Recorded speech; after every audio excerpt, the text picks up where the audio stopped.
Most of us may say that our academic performance in school was about par for the course. We were only able to scrape together B's for our book reports, which was just enough to pass our tests. However, there was always that one kid about whom we were certain that he possessed something unique inside him. The likes of Albert Einstein, Isaac Newton, and Stephen Hawking. What if you were to feel a brilliant ray of intelligence emanating from deep within you, but you were unable to verify this for yourself? Then, if you're interested in satisfying your curiosity, check out this video. Here are 10 indications that your brain is on par with that of a genius.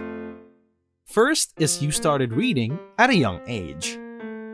The fact that certain youngsters are able to learn to read at a young age does not automatically signify intelligence, according to researchers from the United Kingdom. It has been suggested by Timothy C. Bates, Robert Plomin, and Stuart J. Ritchie that reading on its own can lead to an increase in a child's intelligence.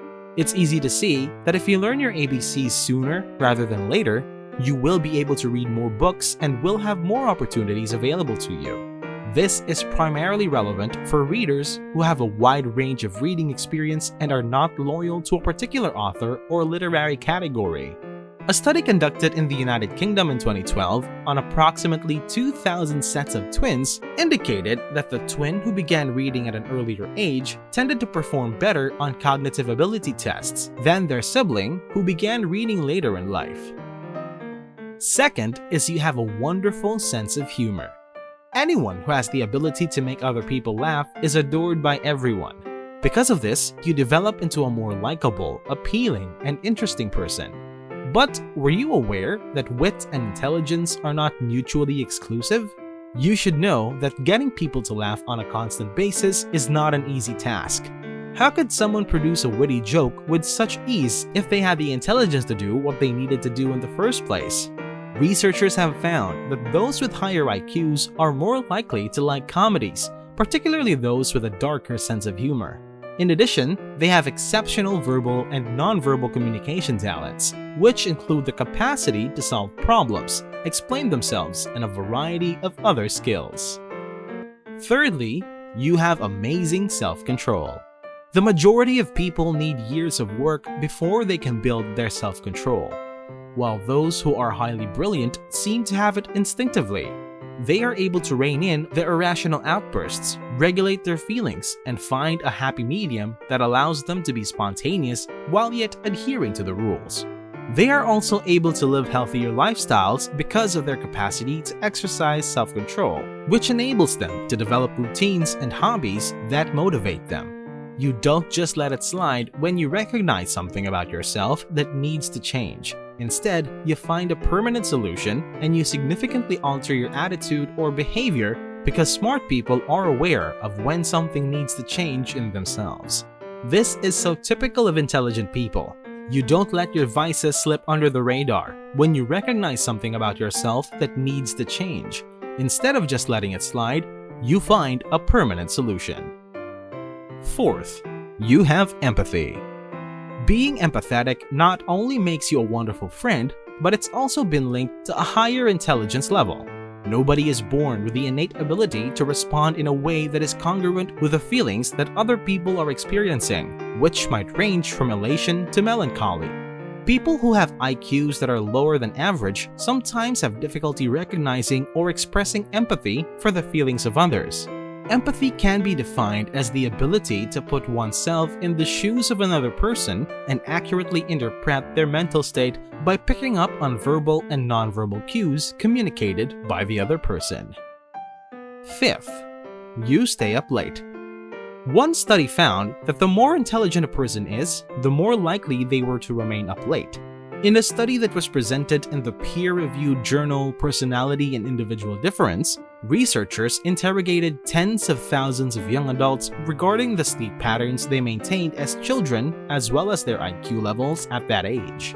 It's interesting to observe that more intelligent people tend to sleep in later and get up later, even during the weekdays and on weekends. According to the findings of yet another study, night owls have a tendency to beat early birds in terms of IQ when all aspects are taken into consideration. In addition, a write-up of this research appeared in the journal that is maintained by the worldwide organization that focuses on the analysis of individual differences. According to the findings of the study and the ethnographic evidence, nighttime activities were far less widespread in the prehistoric environment. This shows that intelligent people are more likely to accept evolutionary innovative values and that they are more likely to stay up late for the same reason. Were you able to identify with any or all of the first 5 signs? If you have, then make sure to click the like button and subscribe to the channel so that you don't miss any of our educational videos in the future. Now, back to the video. Number 6. You tend to be a little messy. People who don't keep their spaces clean and organized are more creative and intelligent than those who do. A messy workspace might reduce productivity. In spite of the fact that this concept has been around for some time, a new study investigated how effective creative clutter is. The individuals that took part in their research occupied one of 2 desks, in contrast to the first, which was neat and immaculate. The second was in absolute shambles. It was covered in various documents, office supplies, and other unsightly clutter that needed to be cleared away. While the participants were still sat at their desks, a ping pong ball was passed around to each of them. They were tasked with thinking of other uses for that ball and coming up with creative solutions. It could be something simple, such as a paperweight, or it could be something peculiar, such as a finger hat. To put it another way, the researchers were interested in seeing how many ideas the participants could come up with. In the end, individuals who were situated at the workstations that were disorderly came up with a significantly greater number of ideas. They were more imaginative and had more unique ideas than everyone else. This exemplifies the connection between disorder and the development of brilliant creative ideas. Number 7. You worry about little things. Do you experience anxiety when you are unable to complete your schoolwork or when you fail to create a favorable impression on the family of your significant other? Even though constant concern might not be the finest character attribute, there is still a possibility that it can be beneficial.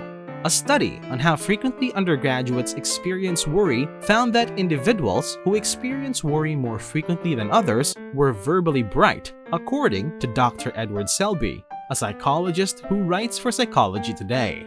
The study, which involved 126 students, was conducted to investigate how frequently undergraduates experience worry. This demonstrated that their reading, writing, and information processing abilities had significantly progressed. Number 8. You can argue about almost anything.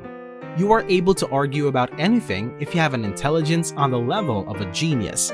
It makes little difference whether or not you have a lot of background information on the topic, because there are so many different inferences that may be drawn logically from such a small amount of evidence. A single piece of information is all that is needed to keep a heated discussion running for hours on end. You can do more with 1-minute detail than the majority of people can with a ton of material spread out before them. Because clever people's minds are able to adapt and generate connections at such a rapid pace, intelligent individuals are very effective debaters. You are a creative and adaptable problem solver if you can debate anything. If you can argue anything, and perhaps most significantly, you don't shy away from making your point and standing by it, you have confidence in your own mental capabilities. You are well aware that you have the capacity to think things out just as well as anyone else. Furthermore, the intellectual self-assurance that you project makes you a formidable opponent. Number 9. You come up with emotionally intelligent arguments. Sticking with the theme of debates and arguments, you are capable of presenting a compelling argument on any subject, but you are also aware of when to pull back. While you are standing there, you do not yell at your opponent, try to tear them apart, or make it personal in any way. Intelligent people are able to maintain their empathy and respect for one another even when they are in the thick of a heated argument. Imagine you're in the middle of a heated debate with a close friend. It's possible that you have all you need to rebut their claims, but you quickly realize that they have a greater emotional investment in the situation that you have. As a result, you are unable to communicate your point without making your friend feel attacked or dismissed, which prevents your friendship from being strained. It is a rare and a valuable skill to be able to temper your responses appropriately when the situation calls for it.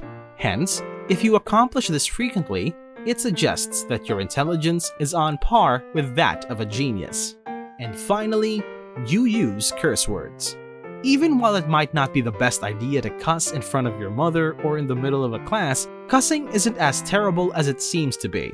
Not only does it provide an outlet for pent-up frustration and animosity, but it also demonstrates an expansive vocabulary, as well as improved reading and writing skills.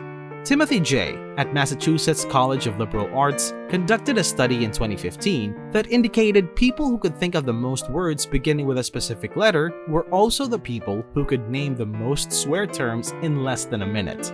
They were also aware that there was a correlation between using profanity at the same time as speaking successfully in a language, and that this connection existed. And that's the list. To you, which of these signs are present? Do all of them apply to you? Share with us your thoughts. While you're at it, leave a like, turn on all notifications, and share this video with your friends who you secretly think have genius-level intellect. Thank you so much for watching. Until next time,